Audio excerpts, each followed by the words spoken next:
Assalamu alaikum aziz qarindoshlar, hammanglarning Ramazon oyi muborak bo'lsin. Uzun vaqt bo'ldi, hem ijtimoiy tarmoqlarda, sosyal medyada e, bulamadım, e, turli sebepler tüpaylidir. Ama yakında bir qancha do'stimninki ba'zi masalalarga qarata so'ragan savollari to'g'riliq ularning talabi bo'yicha bir qancha video ishlash va Ramazon oyida e, qarindoshlarimiz bilan hamsuhbat bo'lish, qarindoshlarimizninki ba'zi masalalarga bo'lgan ko'z qarashlariga bir foydasi bo'lsin degan maqsadda bu videoni tortdim. Günümüzdeki Sharq Turkiston diasporasida e, mavjud bo'layotgan masalalardan ziyode o'zimninki tadqiqot doirasi bo'lgan, tadqiqot kasbi bo'lgan, ya'ni texnik to'g'risi tarix sohasidagi ba'zi masalalarda xalqimizning to'g'ri bilgan ba'zi xatoliklari, qarindoshlarimizning kallasida aniq bo'lmagan ba'zi masalalar to'g'riliq Ramazon oyi bo'yicha ba'zi videolarni ishlab o'zimniki shaxsiy Facebook hisobimga qo'yishni o'yladim. E, Uzun bo'ldi sosyal medyada bulamaganligim uchun bazı savollar keladi. Bu savollardan birincisi, biz nima uchun özümüz tahminen 500 yıl işletken, yani 14. asırdan başlap 20. asırninki o'ttirlargacha hatta işletken yezigimizga nima uchun Chag'ataycha deymiz. Biz nima deb bu yezikqa bir Mo'g'ulninki ismi bilan ism qo'yib bu şekilde ishlatamiz degan savol. Tarixiy hodisalarninki bir sebebi, ceryani, andın bunun bir neticesi buldu. Nima uchun Chag'ataychi deymiz degan savolda bu bir azroq milliy hissiyat aralashib va yoki kunimizdagi mavjud ahvoldan yo'lga chiqib azroq millatchilik tuyg'usi qo'shilib birikkan bir natija deb qarayman. Ammo bu tarixiy haqiqatga sal qarag'anliq bo'ldi. Nima uchun deganda tarixdagi ba'zi narsalarga tarixning shu davrida ism qo'yilib bo'lug'liq. Ba'zi narsalarga bo'lsa ism qo'yilmagliq, keyingi davrda kelgan tarixchilar buning ism qo'yug'liq. Masalan, sizlarga ikki o'rnakni bermoqchi. Birincisi, ya'ni shu Chag'ataychi masalasiga kelsak, hammamiz bilamiz, Chingizxon imperiyasi qurilib, imperiyaning top zaminlarini to'rt o'g'liga bo'lib berildi. Bunun içindeki hele köp bir kısmı ikinci oğlu Çağatay'a birilik ve Şarkı Türkistan, Garip Türkistan. Hesapta Şarkı Türkistan'ınki şarkı kısmıdın, yani Kumul'a yakın gelgen yani Barköl değil. Keyin bu Kubilay kirip beş balıkını alıdı. Kendim bunu büyük hanlık katadı, yani Kubilay'ın nemesi. Bu taraftan Kumul desek, yeni bir taraftan Aral Denizi, hani kendin Xorasan tarafkiçi bo'lgan arlık. Şarkı Türkistan'ın tamamı, Garip Türkistan'ın tamamı, yani Türkistan'ın tamamı desek mi buldu. Ama günümüz tarihçileri oturup yokken Türkistan bunun kengri. Tarih literatürü de biz devatkan Türkistan bunun biraz kengri. Bunun da Mongoliyanın ki şarkı kısmı için bo'lgan arlıkını özcüge aldı Türkistan'da. Bu tarafta bo'lsa Xazar denizining janub tarafiga, ya'ni İran'ınki shimoliy, Afg'onistonning shimoliy qo'shilib ketadi bunga. Hozir biz tarix literaturida Turkiston deyotgan bir rayon.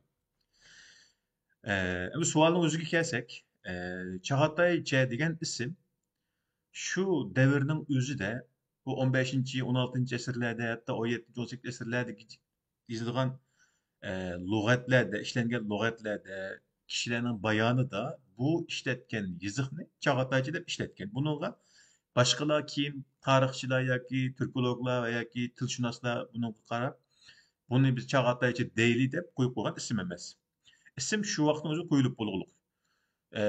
Yeni birisiga bunun siyosiy bir sebebi bor. Chunki u yana boshqurganlar o'sha Chag'ataycha degan yazıqning yoki bundoqcha aytganda bu adabiy tilning, yazıq tilining işletken rayon Çağatay'ın ki hükümranlık rayonu bolganlygy üçin ve onundan keyin kelgenlermi bir hesapta Çingizhan evlatları tarafından başkurulgan rayon bolganlygy üçin bu Çingizhan evlatlarından bir siyasi meşruiyeti allaqachon ornutulup bolgulyk bu ýerde.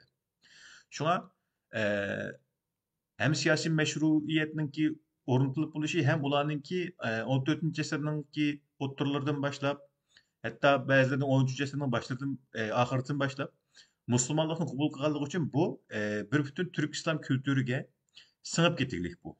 Yani kişiler Moğollar bilen Müslüman bolgan Moğollarnınki kültürü bilen şu devirden özüdeki siyasi hakimiyet birleşip bu bir bütün rayonun yani bir bütün Türkistan rayonunun bir kimligi halda kilegilik hem. Şuna Çağatayça degan isimden tarix boyunca hiç kim bir aram bolgan yoki rahatsız bulup bu isimni kullanmaylı degan bir iş mevcut emas.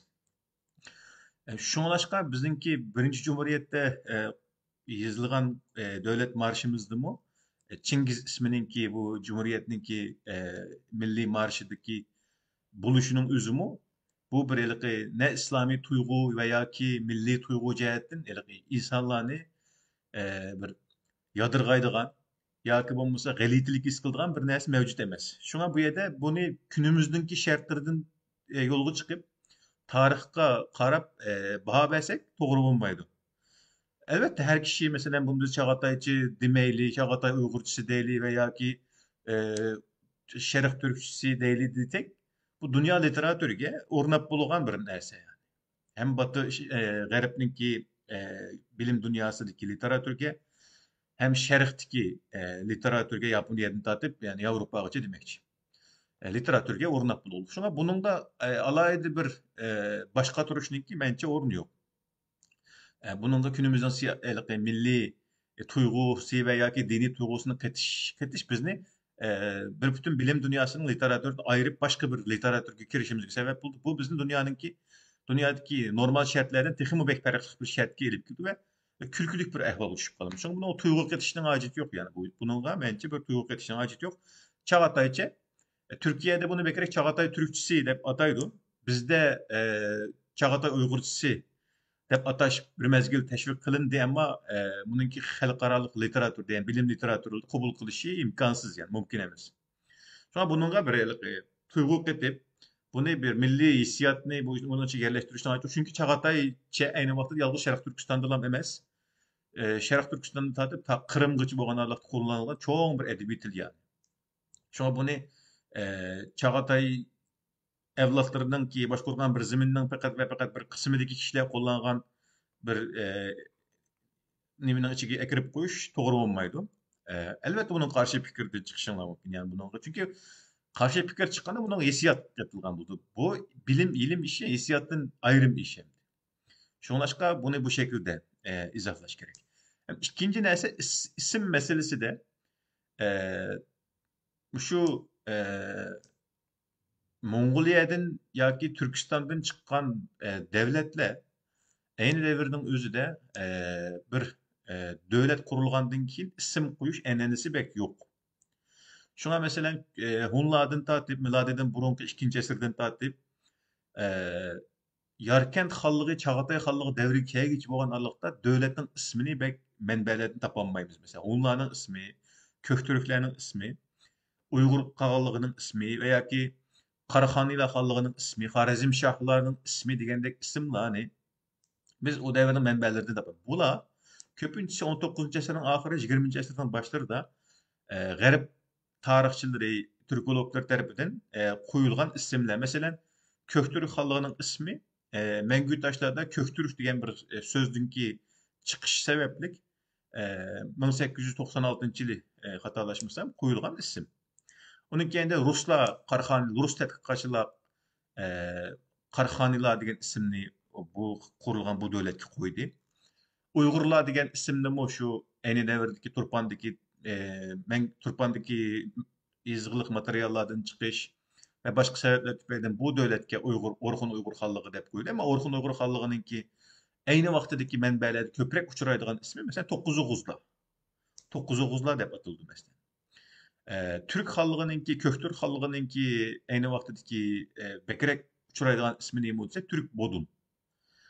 Ee, Mesela Hunla degan ismni biz mesela Xitoycha manbalardagi Xiongnu degan ism bilan G'arbninki manbalarda uchraydigan Hun ismini milodiydan keyingi 3 asrda Sogdilarninki bir sanskritcha bir tekstni Xitoychaga tarjima qilish jarayonida Manyak degan bir odamni Xitoycha Xiongnu degan so'zningki uduliga Hun deb yozib qo'yishi bilan andin bilim dünyası G'arbdagi Hunlar bilan Sharqdagi Xitoy manbalaridagi Xiongnuning o'xshash bir qavm ekanligiga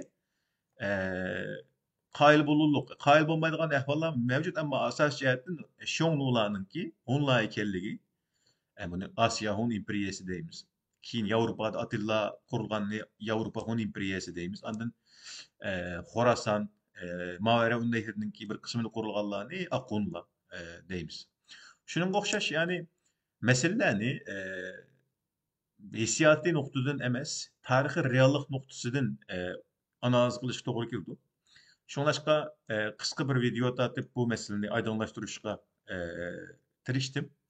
Qarindoshlarninki shu vaqtda tekrar xayrlik bo'lsin. Hammanglarninki tutgan rozanglarni Allah qabul qilsin. Hammanglarga Alloh omonat.